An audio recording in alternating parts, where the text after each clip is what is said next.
ప్రభువు యేసుక్రీస్తు నామమున అందరికి ప్రైజ్ ద లార్డ్. నేటి హెబ్రోను క్యాలెండర్ వాగ్దానము కీర్తన గ్రంథము 84వ అధ్యాయము 2వ వచనము.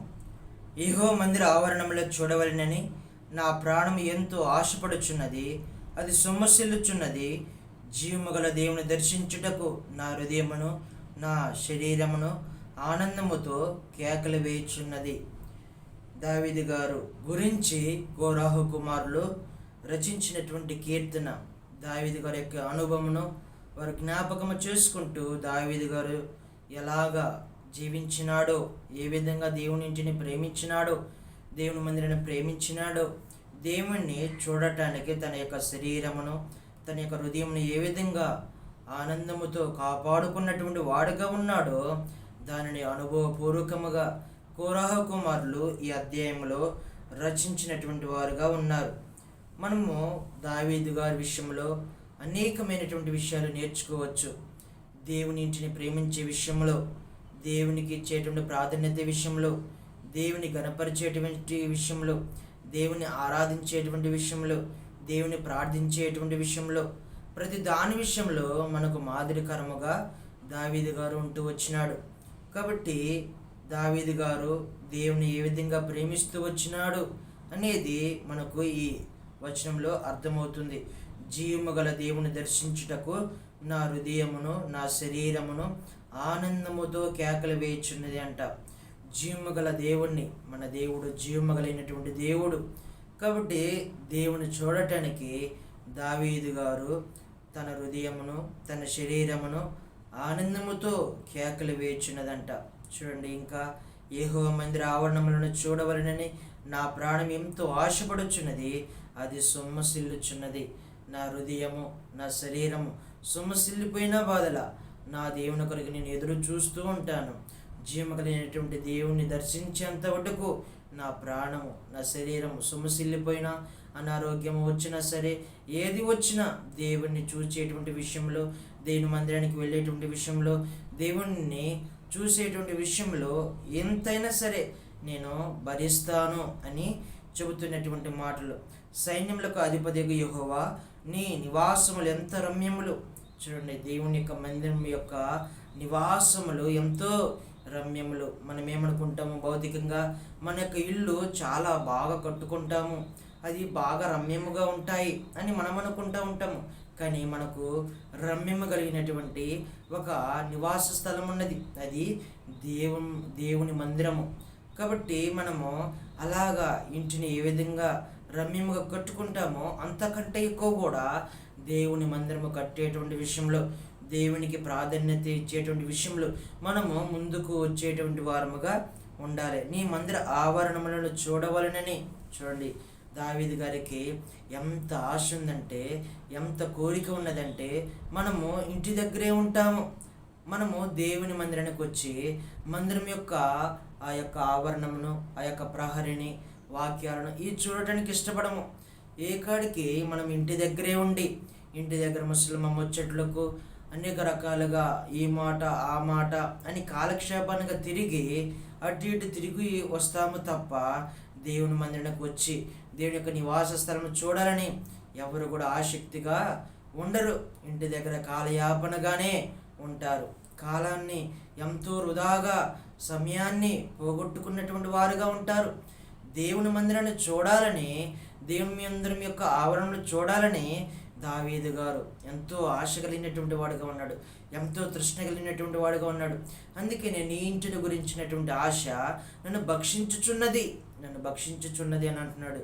దేవుని ఇంటి మీద ఎంతో ప్రేమ, మన ఇంటిని మనం ఎంతో ప్రేమించుకుంటాము కదా, అలాగా దానికంటే ఎక్కువ కూడా మనము దేవుని ఆవరణను చూడాలని, దేవుని మందిరం యొక్క ఆవరణలు చూడాలని, దేవుని యొక్క నివాస స్థలములు చూడాలని, మన ఇంటి మీద ఉన్నంత దానికంటే ఎక్కువ రెట్టింపు మనము దేవునికి ప్రాధాన్యత ఇవ్వాలి, దేవునికి ప్రథమ స్థానం ఇవ్వాలి, దేవుని మందిరానికే దేవునికే ప్రథమ స్థానం ఇచ్చేటువంటి వారముగా ఉండాలి. జీవము గల దేవుని సేవించుటకు నా హృదయమును నా శరీరమును ఆనందముతో కేకలు వేయుచున్నదంట.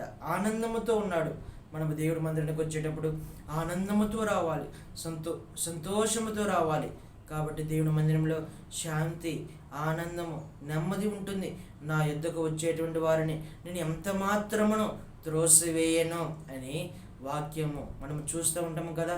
దేవుని మందిరంలో సంతోషం ఉంటుంది, దేవుని మందిరంలో ఆనందం ఉంటుంది, దేవుని మందిరంలో నిత్య సంతోషాలు ఉంటాయి. కాబట్టి మనము దేవుని మందిరముతో అంటకట్టబడినటువంటి వారముగా ఉండాలి, దేవుని మందిరంలో ఎదగబడినటువంటి వారముగా ఉండాలి.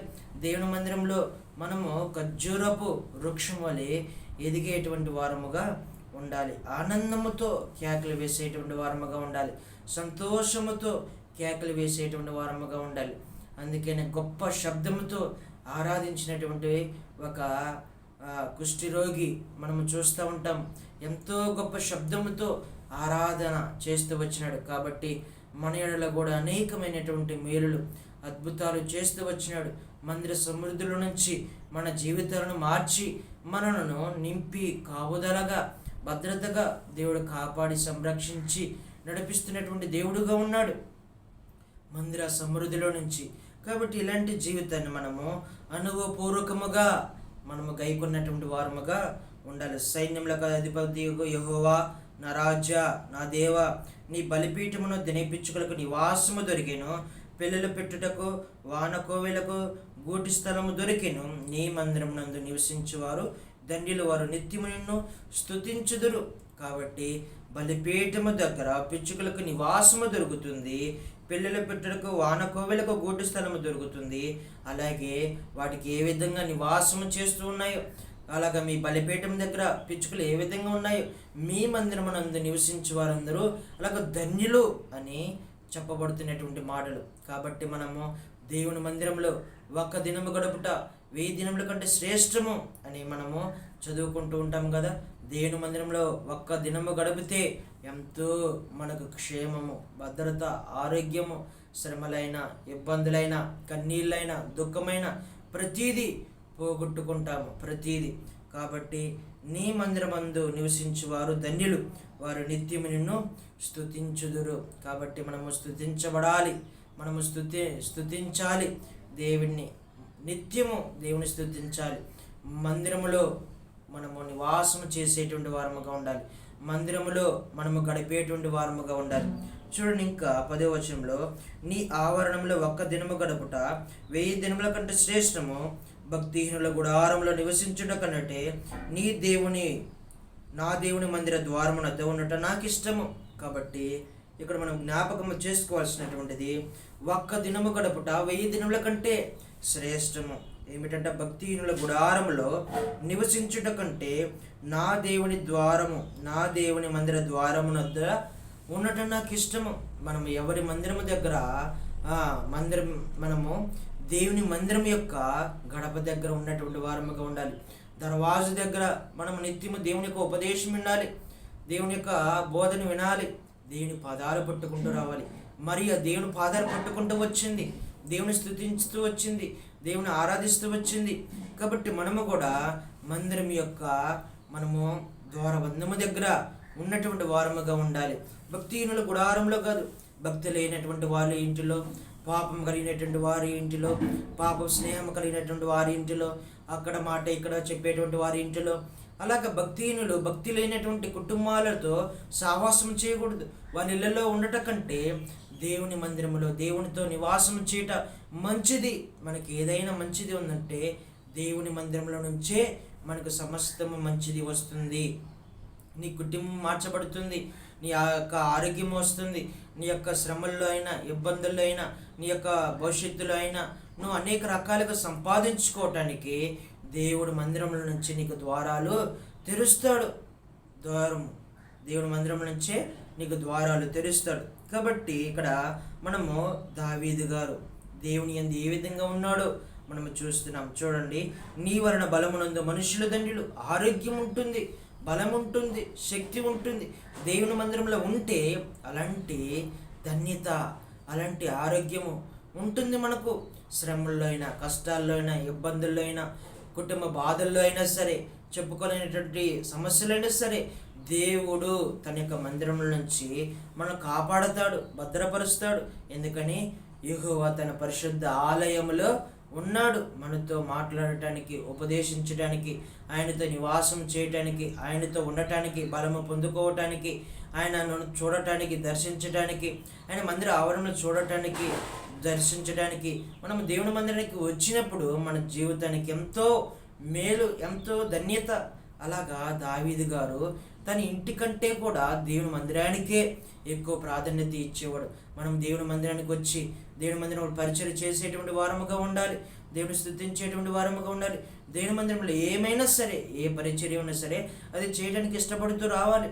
అలాగా దావీదు గారు దేవుని యొక్క ఇంటిని గురించి ఎంతో ఆశతో ఉన్నటువంటి వాడుగా ఉన్నాడు. చూడాలని, పరిచయం చేయాలని, దేవుని దర్శించాలని ఎంతో తహతహ, ఎంతో కుశాలముగా, సంతోషముతో వచ్చినటువంటి వాడుగా ఉన్నాడు. మనకి ఇష్టమైనటువంటి ఇంటికి వెళ్ళాలంటే ఎంతో ఆనందంతో వెళ్తాము, ఎంతో గెంతులు వేసుకుంటూ వెళ్తాము.